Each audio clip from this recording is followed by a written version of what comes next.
Azteca, de Gary Jennings. Parte 7. Continuación.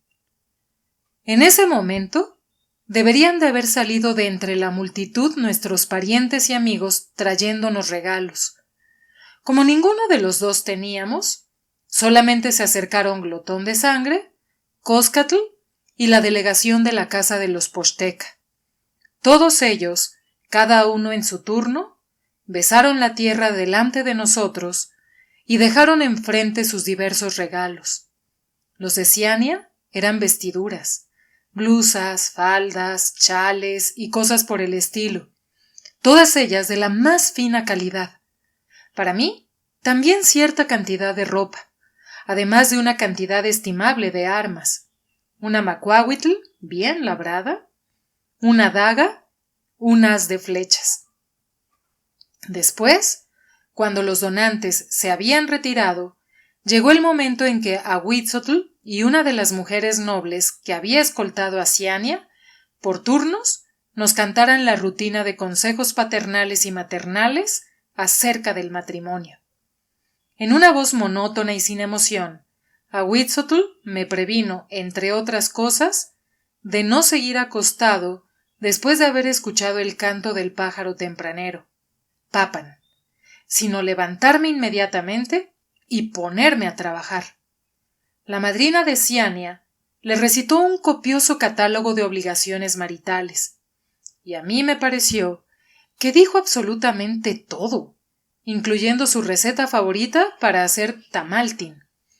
Como si eso hubiera sido una señal, un sirviente llegó portando un platón vaporoso de maíz y rollos de carne fresca y lo puso delante de nosotros.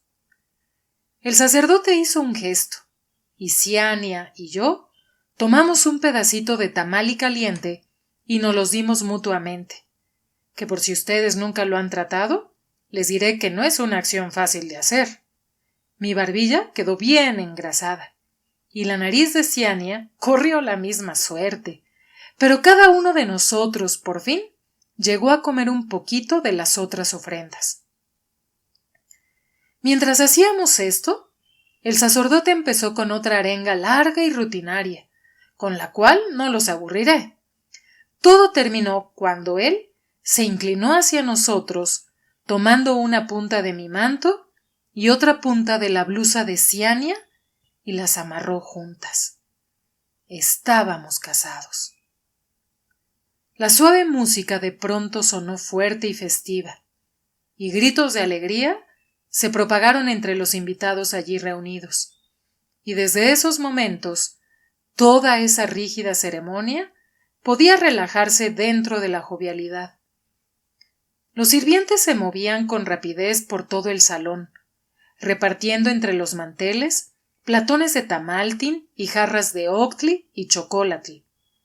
Cada uno de los invitados esperaba para entonces poder engullir y emborracharse hasta que las antorchas fueran apagadas al amanecer, o hasta que los hombres cayeran inconscientes y fueran llevados a casa por sus mujeres y sus esclavos. Ciania y yo comeríamos, sí, pero delicadamente, y luego seríamos guiados discretamente.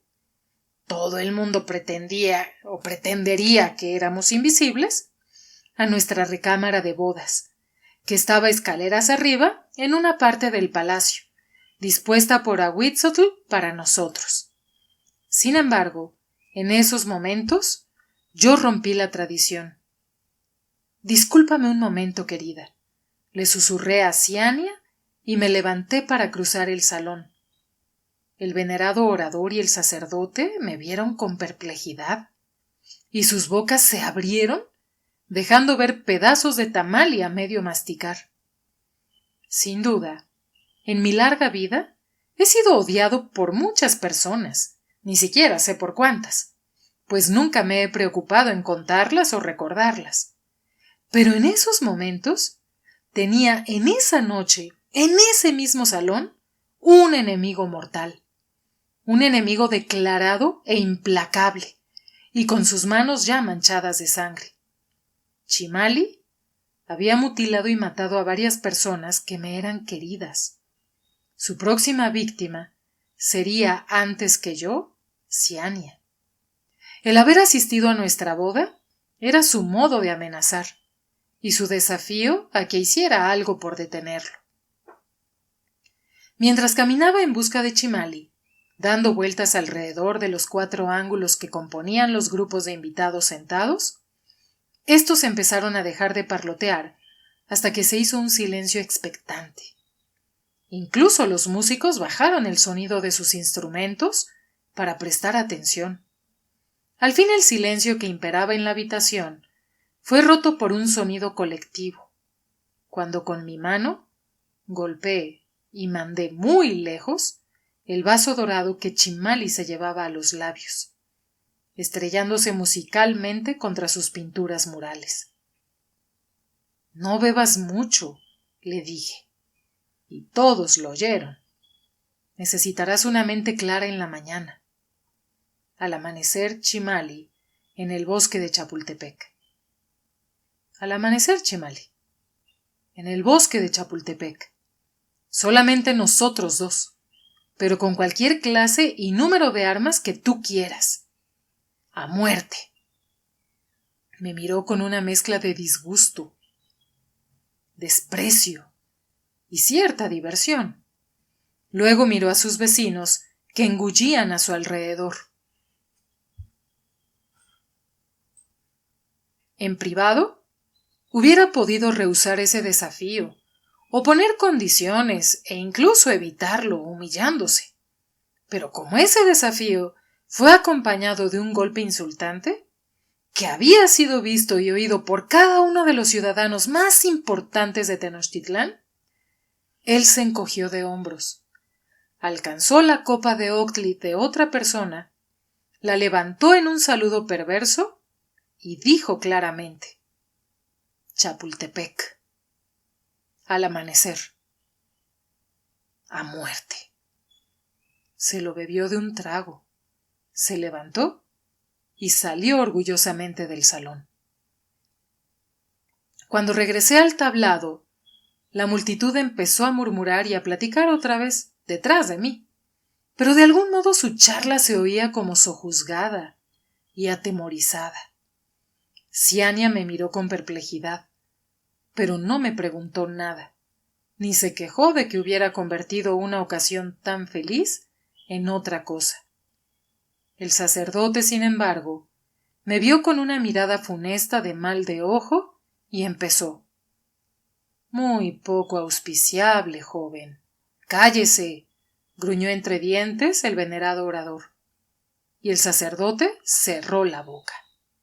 A Huitzol me dijo a través de los dientes: «Su repentina entrada a la madurez y el desposorio ya le han trastornado». Yo dije: «No, mi señor, estoy cuerdo y tengo una buena razón para». «¿Razón?», dijo interrumpiéndome sin levantar la voz, lo cual hacía que ésta sonara todavía más iracunda que si estuviera gritando. ¿Una razón como para hacer un escándalo público en el día de su boda?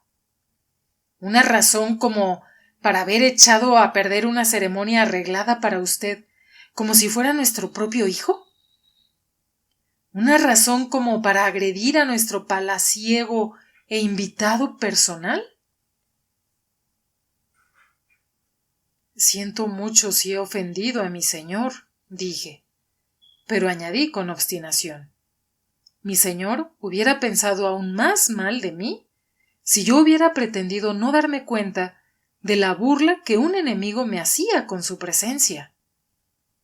Sus enemigos son su problema. El artista de palacio es nuestro, y usted lo ha amenazado de muerte. Y mire allá, él todavía no ha terminado de decorar toda una pared de este salón. Yo dije: «Puede ser que la termine todavía, señor orador». Chimali era un luchador mucho más capacitado que yo, cuando los 2 estuvimos juntos en la Casa de Desarrollo de la Fuerza. Así es que en lugar de perder a nuestro artista de palacio, nosotros perderíamos entonces al consejero por cuyo consejo y al demandante por cuyo patrocinio Nosotros estamos preparándonos para marchar dentro de una nación extranjera. Y todavía, en esa media voz baja y amenazante, me dijo: le prevengo ahora. Y una prevención del Weytlahtownie a Huitzotl no es como para tomarse a la ligera. Si cualquiera de los dos muere mañana, ya sea nuestro valioso pintor Chimali o Mixtli, quien ocasionalmente nos ha dado valiosos consejos, será Mixtli a quien culpemos. Será Mixtli quien pagará, aunque él fuese el que muriera. Muy despacio, para que no pudiera equivocarme de lo que quería decir, volvió sus ceñudos ojos hacia Ciania. Deberíamos de estar rezando, Saa, dijo Ciania con suavidad. Estoy rezando, le dije honesta y fervientemente. Nuestra recámara contenía todos los muebles necesarios, excepto la cama, que no nos sería entregada hasta 4 días después de la ceremonia. Los días y las noches intermedias se suponía que debíamos pasarlas ayunando, refrenándonos los dos en alimentación y en la consumación de nuestra unión, mientras rezábamos a nuestros dioses favoritos para que fuéramos buenos el uno con el otro y para que nuestro matrimonio llegara a ser un matrimonio feliz. Pero yo estaba silencioso y devotamente empeñado en otra clase muy diferente de plegaria. Solo estaba pidiendo a todos los dioses existentes que Ciania y yo pudiéramos sobrevivir a la mañana siguiente para poder tener un matrimonio. Antes, ya había pasado en situaciones muy precarias, pero nunca como esa, de la cual era muy posible que no pudiera salir adelante, sin importar lo que hiciera. Si por una proeza o buena fortuna, o porque mi tonali así lo destinara, pudiera acertar a matar a Chimali, entonces podría escoger entre 2 cosas. Podría regresar al palacio y dejar que a Huitzotl me ejecutara por haber instigado el duelo, o podría huir y dejar a Ciania para ser castigada, sin duda, en una forma horrible.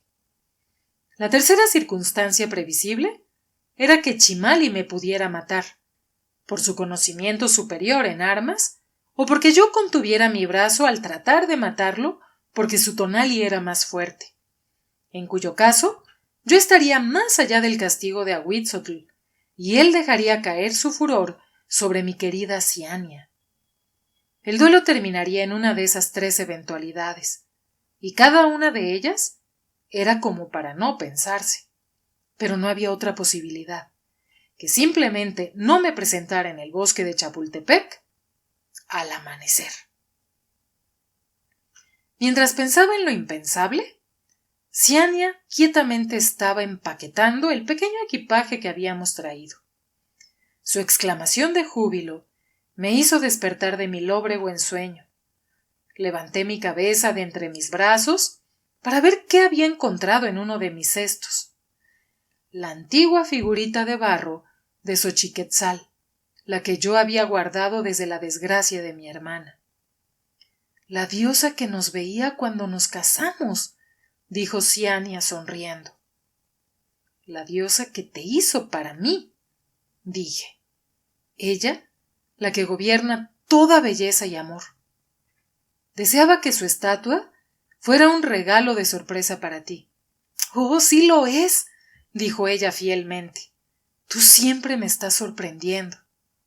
Temo que no todas mis sorpresas han sido placenteras para ti, como mi desafío con Chimali esta noche. No conozco su nombre, pero me parece haberlo visto antes, o a alguien parecido a él.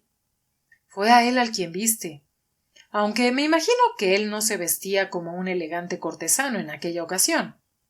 Déjame explicarte, y tengo la esperanza de que tú comprenderás por qué tuve que echar a perder nuestra ceremonia de bodas, por qué no puedo posponer lo que hice, y lo que tengo que hacer todavía.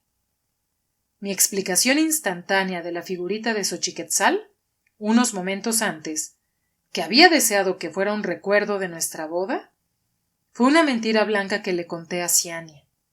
Sin embargo, en esos momentos en que le contaba mi vida pasada, entonces sí fui culpable de algunas omisiones deliberadas. Empecé con la primera traición de Chimali, cuando él y Tlatli se negaron a ayudar a salvar la vida de Tzitzilini, y dejé algunos huecos en mi narración, como el porqué de que la vida de mi hermana había estado en peligro.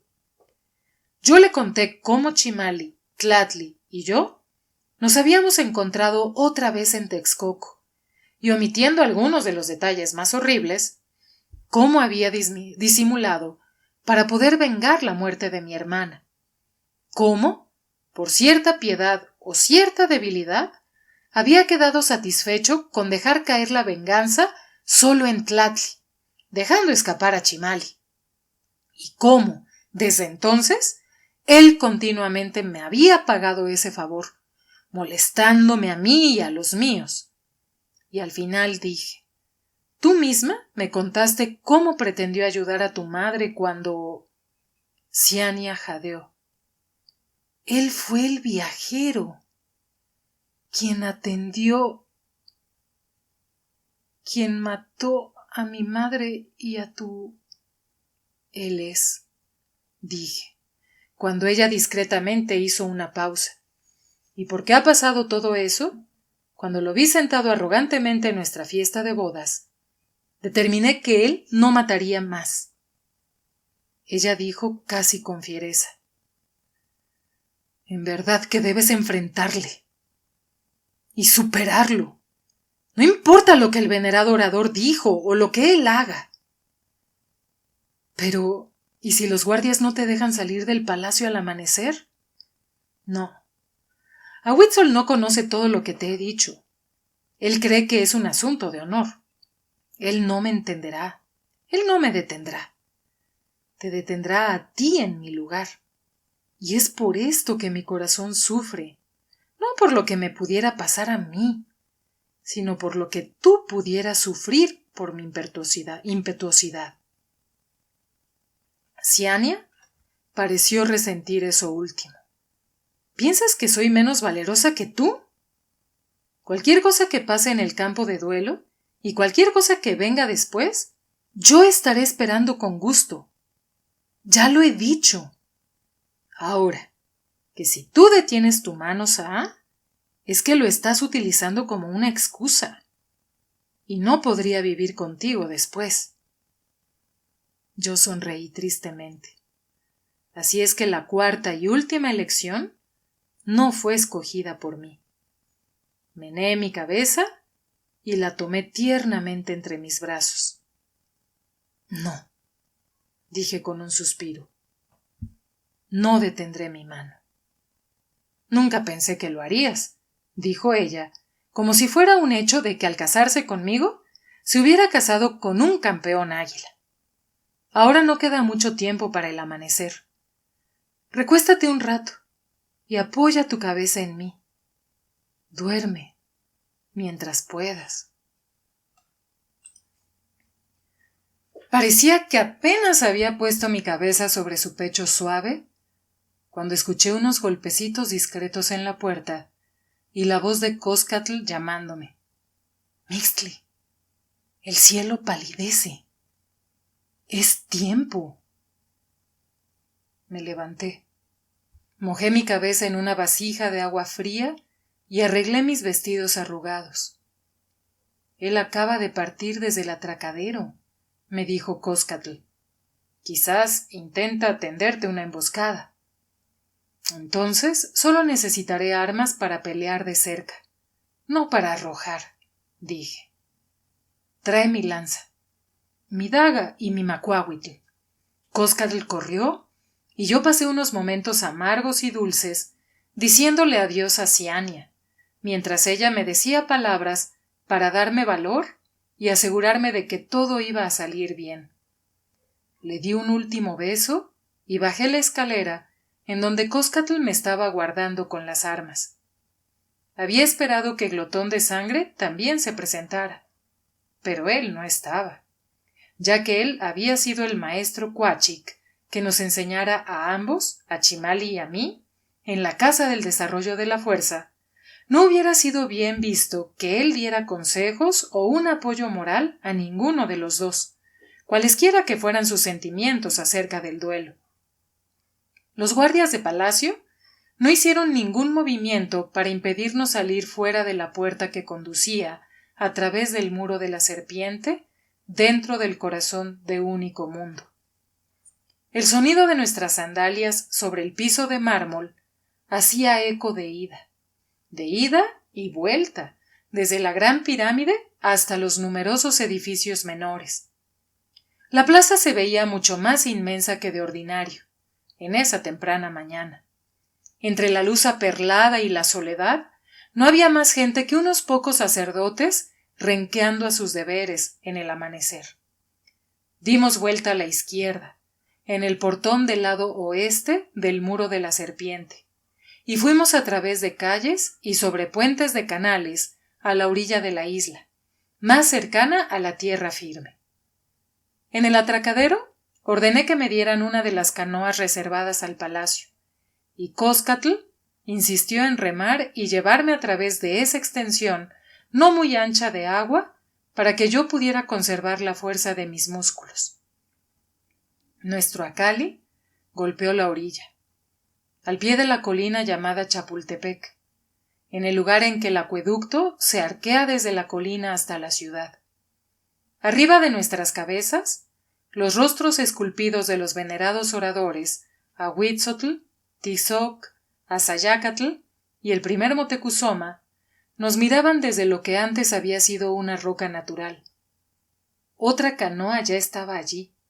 Su cuerda amarrada estaba sostenida por un paje de palacio, quien apuntando hacia arriba y hacia un lado de la colina, dijo cortésmente: «Él le espera en el bosque, mi señor». Yo dije a Coscatl: «Tú espera aquí con el otro paje de armas. Pronto sabrás si te necesito, más tarde o no». Puse la daga de obsidiana en la cintura de mi taparrabo. Tomé mi espada de filo de obsidiana en mi mano derecha y en la izquierda la lanza con punta de obsidiana.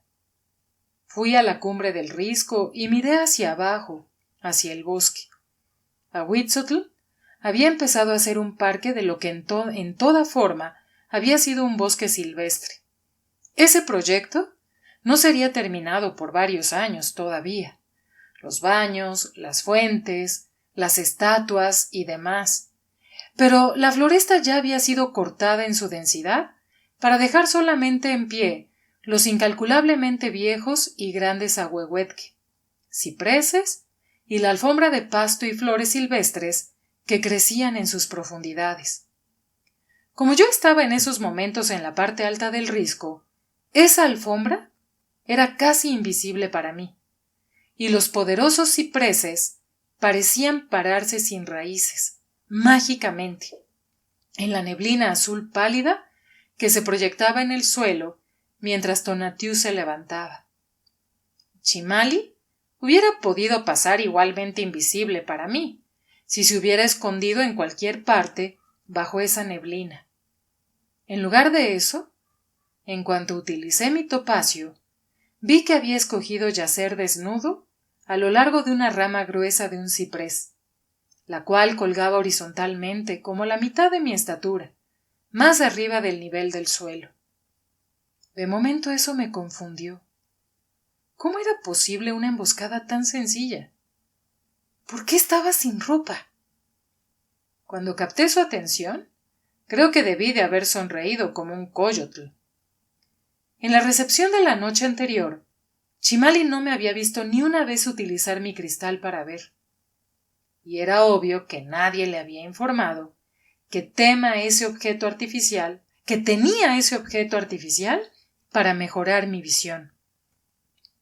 Se había quitado su ropa de brillantes colores para que su cuerpo se confundiera con el color pardo oscuro del ciprés. Creía que de esa manera sería invisible a su viejo amigo Topo, su compañero de estudios perdido en niebla, mientras que yo iría tentaleando y buscando entre los árboles. Lo único que tenía que hacer era esperar allí a salvo hasta que, entre mis tanteos vacilantes y cegatones, pasara al fin debajo de él. Luego, balanceando su macuahuitl hacia abajo, de un solo golpe, yo estaría muerto.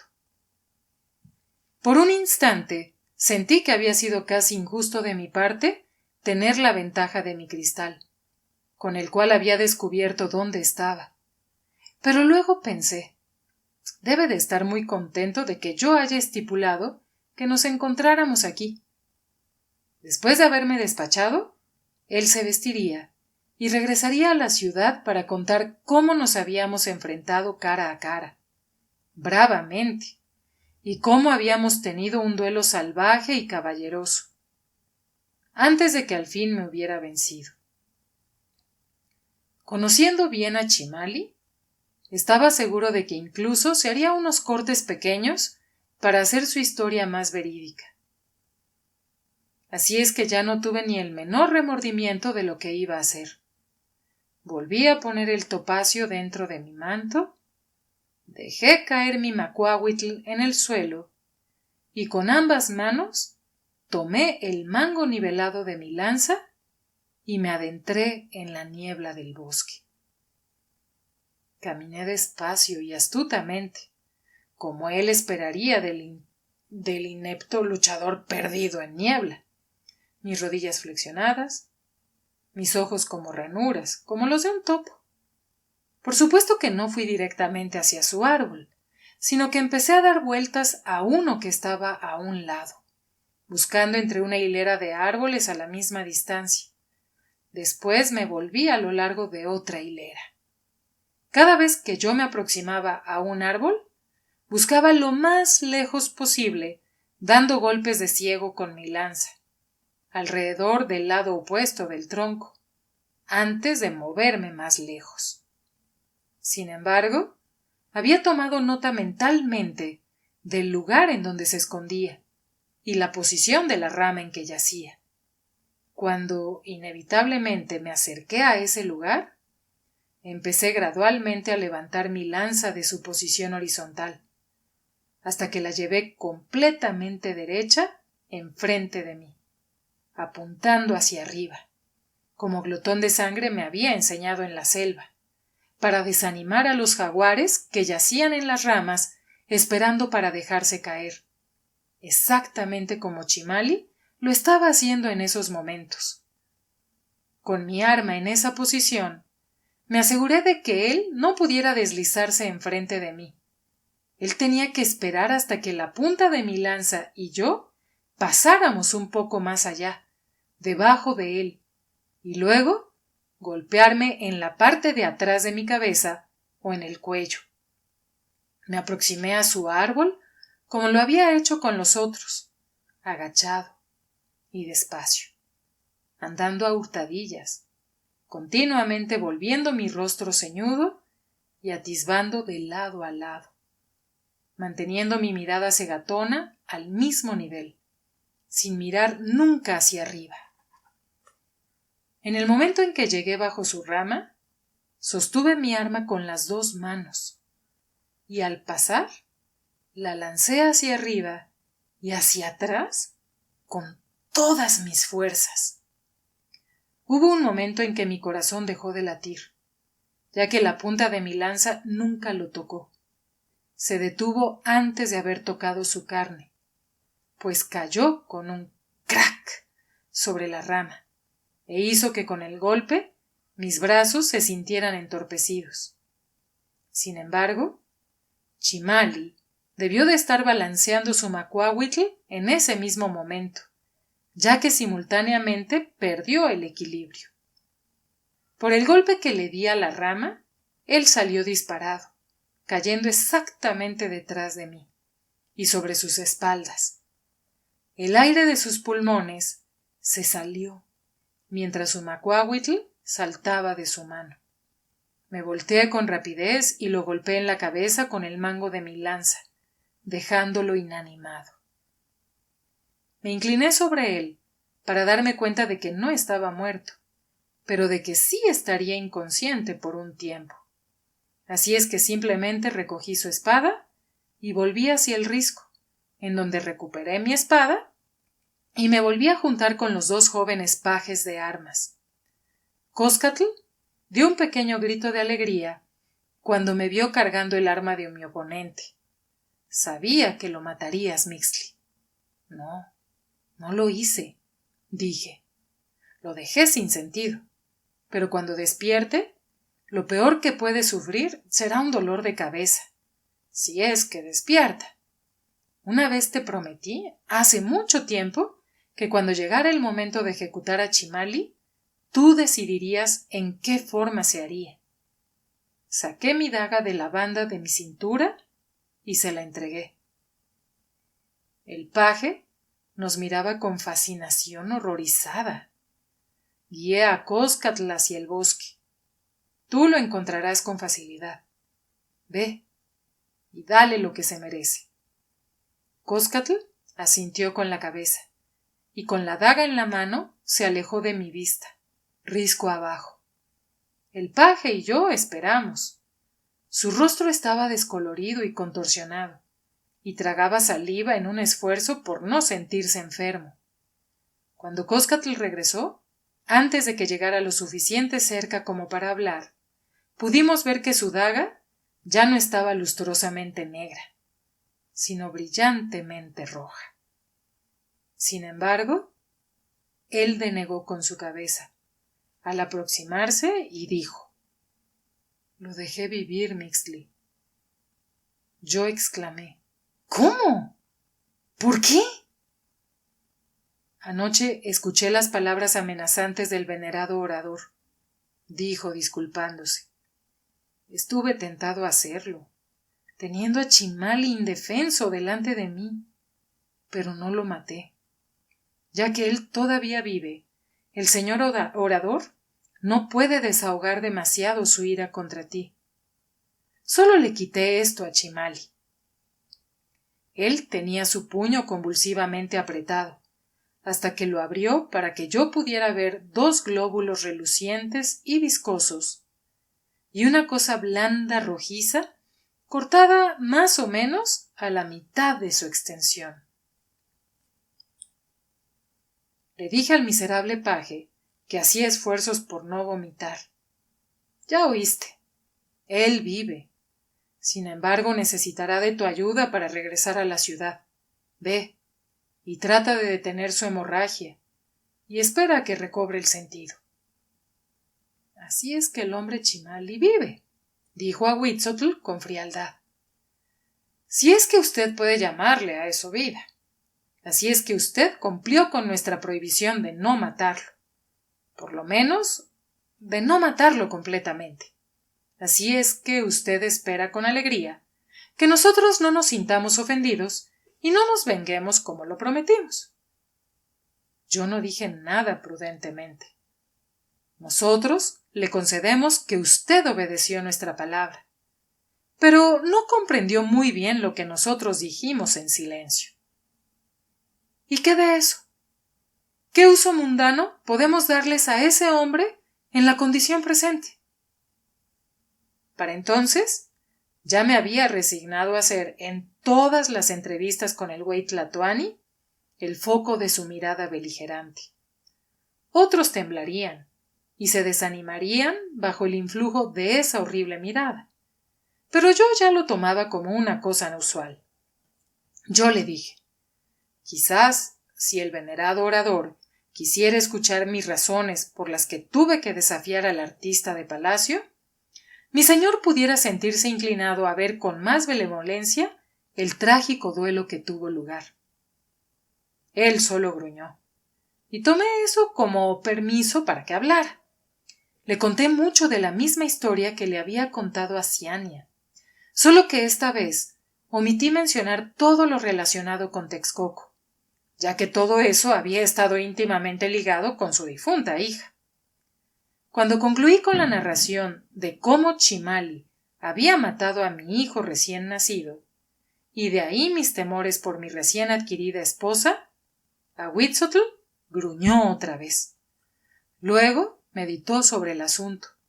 o por lo menos fue lo que supuse ante su hosco silencio. Y al fin dijo: nosotros no empleamos al artista Chimali por su vil amoralidad o a pesar de ella, o por sus peculiares propensiones sexuales, su naturaleza vengativa o su tendencia a la traición. Nosotros solo lo empleamos por sus pinturas, que él las hace mucho mejor que cualquier otro pintor en nuestros días, y en pocas pasadas. Por supuesto que usted no mató al hombre, pero ciertamente que usted mató al artista. Ya que le han sacado los ojos de las cuencas, no podrá pintar más. Ya que su lengua fue cortada, él ni siquiera puede decir a ningún otro de nuestros artistas el secreto de la composición de esos colores únicos que él inventó. Yo me quedé callado, pensando solamente y con satisfacción que tampoco podría el mudo y ciego Chimali revelar jamás al venerado orador que yo había sido quien causó la desgracia pública y la ejecución de su hija mayor. Él continuó como si estuviera resumiendo el caso a favor y en contra de mí. Nosotros todavía estamos encolerizados con usted, pero debemos aceptar como una mitigación las razones que nos ha dado por su conducta. Debemos aceptar que era un asunto de honor ineludible. Tenemos que aceptar que usted obedeció nuestra palabra, dejando que el hombre viviera. Y nosotros sostendremos también nuestra palabra. Usted queda libre de todo castigo. Yo dije sincera y agradecidamente: gracias, mi señor. Sin embargo, ya que nosotros hicimos nuestra amenaza en público y toda la población lo sabe en estos momentos, alguien debe expiar por la pérdida de nuestro artista de palacio. Detuve el aliento, pensando en que seguramente sería Ciania, pero solo dijo con indiferencia: bien, ya pensaremos en eso. La culpa caerá sobre alguna nulidad disponible, pero todos sabrán que nuestras amenazas no se las lleva el viento. Dejé salir mi aliento retenido. Él tenía razón. Aunque sonaba inhumano, realmente no podía sentir pena o culpa a favor de esa víctima desconocida. Quizás un esclavo rebelde, que moriría por el capricho de ese tirano orgulloso. Ahuitzotl concluyó diciendo: su viejo enemigo será expulsado de palacio tan pronto como el Tícitl haya terminado de vendar sus heridas. Chimali tendrá que vivir en un basurero como cualquier pordiosero callejero en el futuro. Usted ha tenido su venganza, Mixtli. Cualquier hombre preferiría estar muerto a estar como usted dejó a ese hombre. Ahora salga de mi vista, antes de que me arrepienta. Vaya con su mujer, que probablemente debe de estar muy preocupada por su bienestar. Sin duda que ella lo estaba, tanto por mí como por ella, pero Ciania era una mujer de la gente nube, y no dejaría ver su preocupación a ningún sirviente de palacio que pasara. Cuando entré a nuestra recámara, ella estaba de rodillas rezando con su rostro tan grácilmente sereno como su postura, y su expresión no cambió hasta que le dije: está hecho.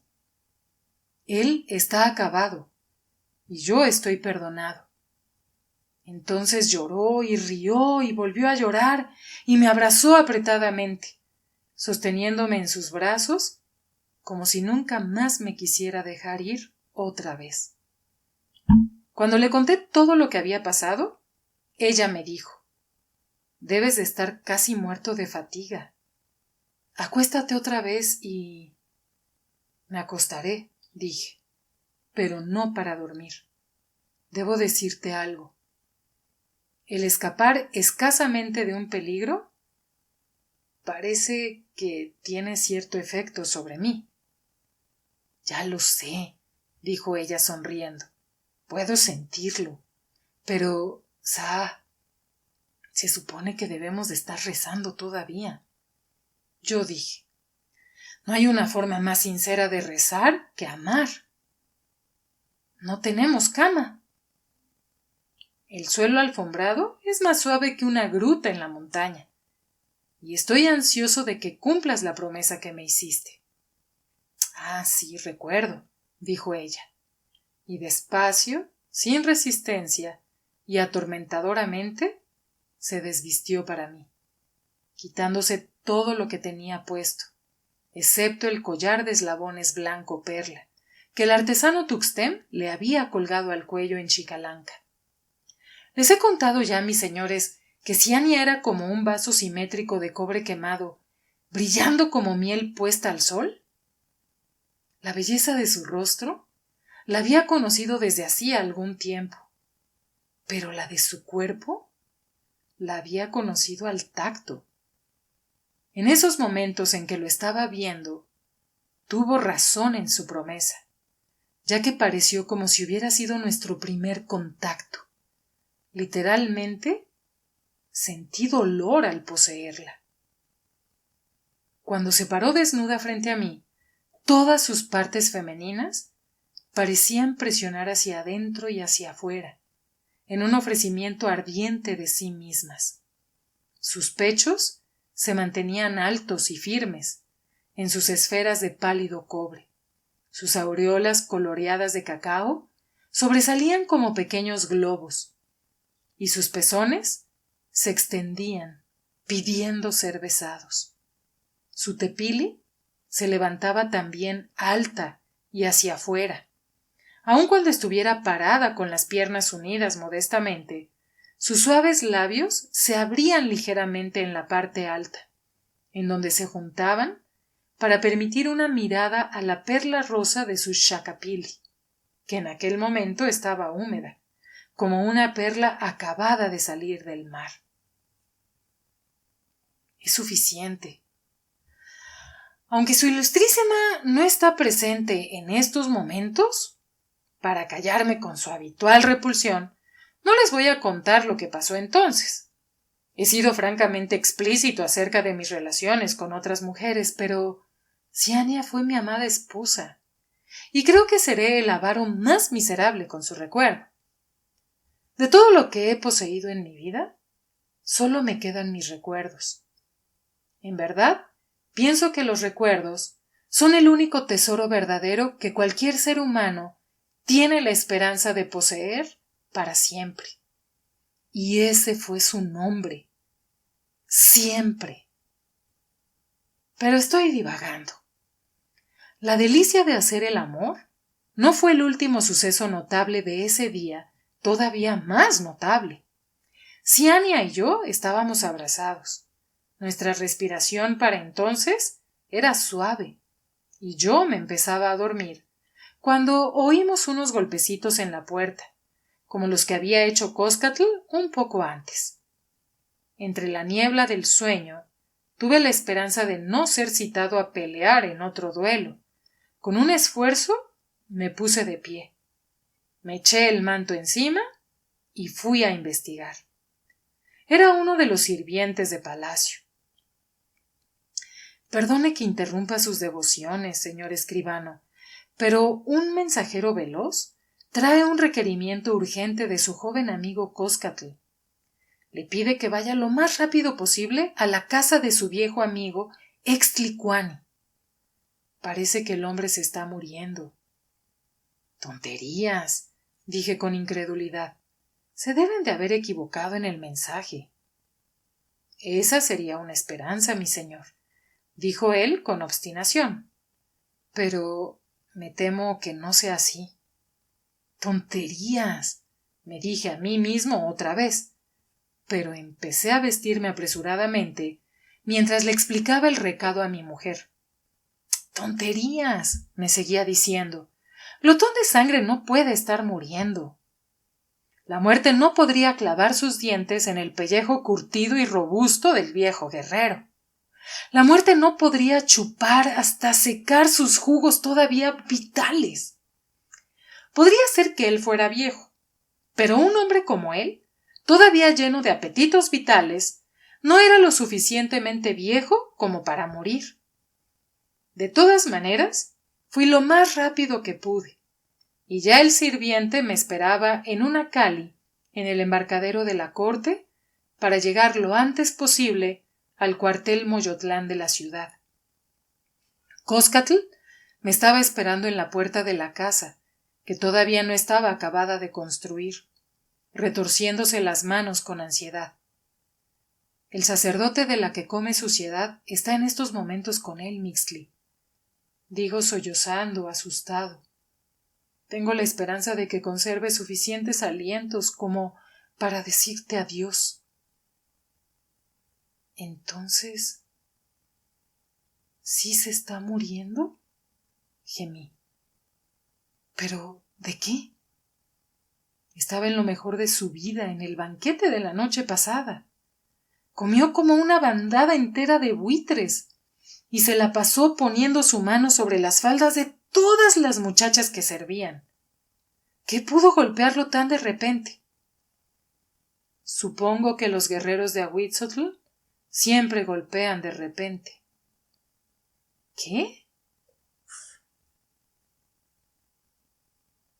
Mixtli, yo creí que los 4 guardias de palacio habían venido por Raí, por lo que le hice a Chimali, pero ellos me hicieron a un lado con violencia y cayeron sobre Glotón de Sangre. Él tenía a mano su macuahuitl, como siempre lo hace, así es que no sucumbió sin pelear, y 3 de los 4 hombres estaban sangrando copiosamente cuando partieron. Sin embargo, una de las lanzas alcanzó al viejo y lo hirió profundamente. Ese hecho hizo que mi cuerpo entero temblara de horror y de pena. Ahuitzotl había prometido ejecutar a una nulidad disponible en mi lugar. Debió de haberlo escogido mientras decía eso.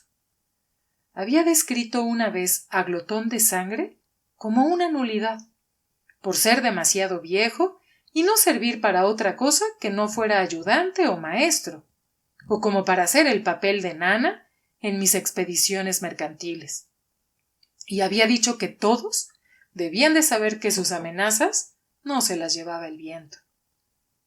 Bien.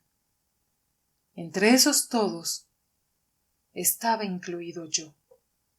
Me había felicitado a mí mismo por haber sido liberado del castigo. Lo había celebrado alegremente con Ciania, y en ese mismo momento eso se estaba llevando a efecto. No se había hecho eso solo para horrorizarme y agraviarme. Eso se había hecho también para que desechara toda noción que pudiera concebir de ser indispensable, y para prevenirme de que nunca más volviera a menospreciar los deseos del implacable y déspota Huitzotl.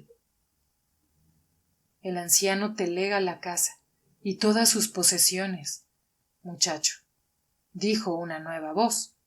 Era del sacerdote, que estaba ya parado en la puerta dirigiéndose a Coscatl.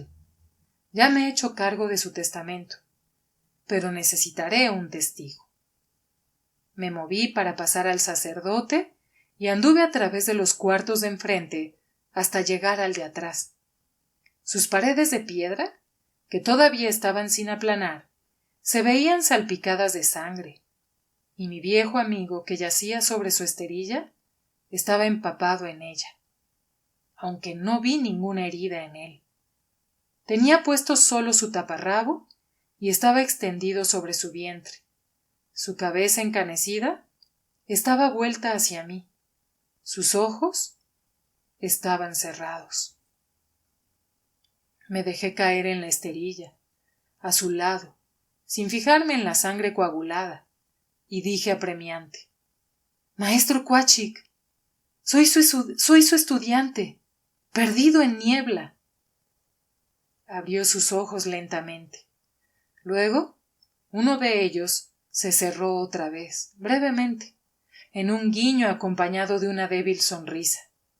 Sin embargo, las señales de la muerte estaban allí. Su mirada, una vez viva y penetrante, se había ido, y un color cenizo estaba alrededor de sus pupilas. Su nariz una vez carnosa, se había convertido en delgada y aguda como la de un mosquito. Siento mucho esto, dije con voz sofocada. No lo sientas, dijo lánguidamente, y continuó con pequeños jadeos forzados. Peleé antes de morir. Hay peores maneras de morir, y yo me las he ahorrado. Te deseo un fin tan bueno como este. Adiós, joven Mixtli. ¡Espera!, grité, como si hubiera podido ordenarle a la muerte. Fue Ahuitzotl quien ordenó esto, porque peleé con Chimali. Pero tú no tenías nada que ver con este asunto. Ni siquiera tomaste partido por ninguno. ¿Por qué el venerado orador se vengó en ti? Porque yo fui, dijo él con trabajo, quien os enseñó a los dos a matar. Sonrió otra vez, mientras cerraba sus ojos. Os enseñé bien, ¿no es así? Esas fueron sus últimas palabras. Y nadie pudo haber pronunciado un epitafio mejor. Pero yo me rehusaba a creer que no pudiera hablar más. Pensé que quizá la posición en que estaba no lo dejaba respirar bien, y que si lo giraba, descansaría mejor sobre su espalda. Desesperadamente, lo sostuve levantándolo para girarlo, y al hacerlo, todas sus entrañas se salieron. Aunque tuve duelo por glotón de sangre, y sentía que me hervía la sangre de ira ante su asesinato, me consolé pensando que Ahuitzotl nunca sabría cuánta pena me causó. Y aún así, de golpe a golpe, yo todavía tenía prioridad sobre él. Yo le había privado de una hija. Así es que hice un gran esfuerzo por tragarme mi bilis y mi pena, por dejar el pasado atrás, y por empezar esperanzado a prepararme para un futuro libre de más derramamientos de sangre, de dolor, de rencor y de riesgos. Y así Ciania y yo ocupamos nuestras energías en la construcción de un hogar. El sitio que elegimos, como ustedes recordarán, fue comprado por Ahuitzotl como un regalo de bodas para nosotros. Esa vez no decliné el ofrecimiento, y hubiera sido muy poco político de mi parte desdeñarlo después de nuestras mutuas hostilidades, pero en verdad yo no necesitaba de regalos.